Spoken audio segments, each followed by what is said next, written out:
Now, desperately needed ammunition is now heading for Ukraine after the US approved a new batch of military aid for Kyiv.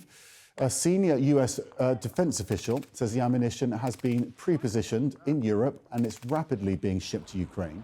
In addition to that, Kyiv's allies will also look into the possibility of sending more Patriot air defense systems.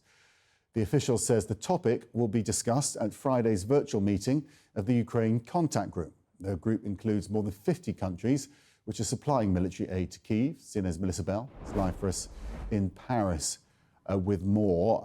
So it does feel as though there will be this gush of ammunition, at least, because they've already put it in place.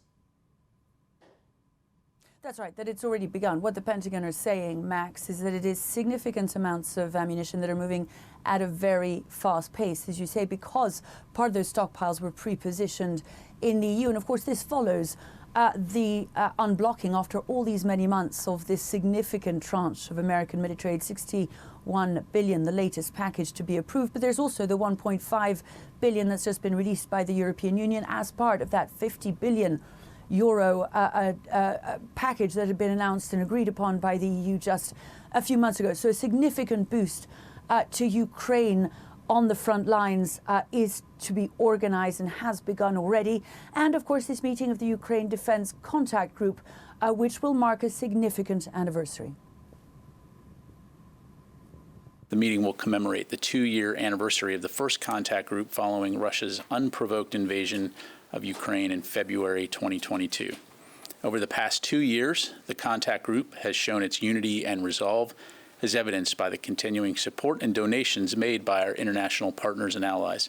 Additionally, the contact group continues its work with Ukraine to help it move towards development of a robust, efficient, and self-reliant defense industry. So the defence ministers will meet virtually later today, Max, and at the heart of that will be the discussion of how operationally they can help boost Ukraine at this very critical time on its front lines. As you mentioned, there'll be discussion about what further Patriot missile systems can be delivered. Kyiv has said that it needs at least an additional 7.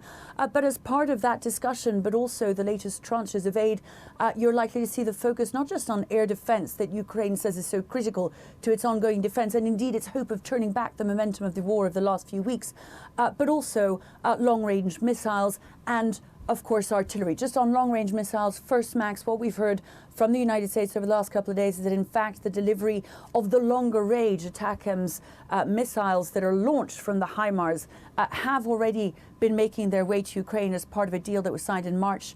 What we hear from Kyiv is that some of those have already been used in an attack on Russian forces in Crimea. And then, of course, the ammunition. This critically is what the European Union and the United States needs to get to those Ukrainian front lines if Kyiv has any hope of changing their fortunes there, Max. OK, Melissa in Paris, thank you so much for that. Can you give us an idea how quickly the U.S. will be able to get any of the military aid to Ukraine once this bill makes it? It's clearly on its path, and the president is expected to sign it. There have been concerns expressed by Ukrainian forces that even if it's approved now, it's going to take a really long time to get there. Can you give an estimate how quickly some aid can get there? And then I have a separate question. Sure. I mean, in general terms, I would say that we would expect to be able to deliver aid within days. Of course, and I will caveat this by saying I don't have anything to announce right now in terms of what that aid could look like. We need to have a law first. But depending on what that aid is, and as you've seen in the past, we provide a variety of aid. Anticipating this, we're doing everything we can to lean forward to be able to provide additional security assistance to Ukraine as quickly as possible. So much more to follow in the days ahead. But needless to say, we understand the importance and the urgency and are doing everything we can to be poised to respond quickly. And then on Ukraine and upcoming PDA, what gives you confidence that the DoD is going to be able to move within days to get all this equipment and get it transported in transit to Ukraine? Is it because of the basing structure already in place? And has DoD kind of earmarked a shopping list of items that you're ready to pull the trigger on once the president signs the legislation?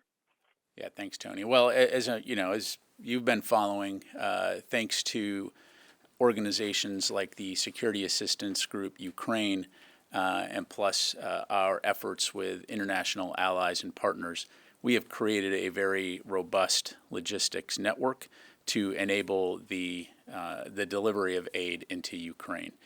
So again, more to follow in terms of what the specific security assistance will entail. But there are, certain things that, of course, we can work to have get there faster. And so, again, we're going to do everything we can to lean forward, employ that robust logistics network capability, employ the relationships that we've built with our international allies and partners to get aid there quickly. Question regarding Ukraine. Are you able to say at all anything about what this supplemental is going to give them in terms of equipment, weapons, et cetera? And how significant will this be for them in this fight that they're facing now? Yeah, thanks, JJ. Again, as I highlighted, I'm not able to go into specifics or preview anything at this time until after we're in a situation where the supplemental is signed into law and the president has authorized a drawdown. I will say again that this security assistance package will be based on Ukraine's most urgent needs.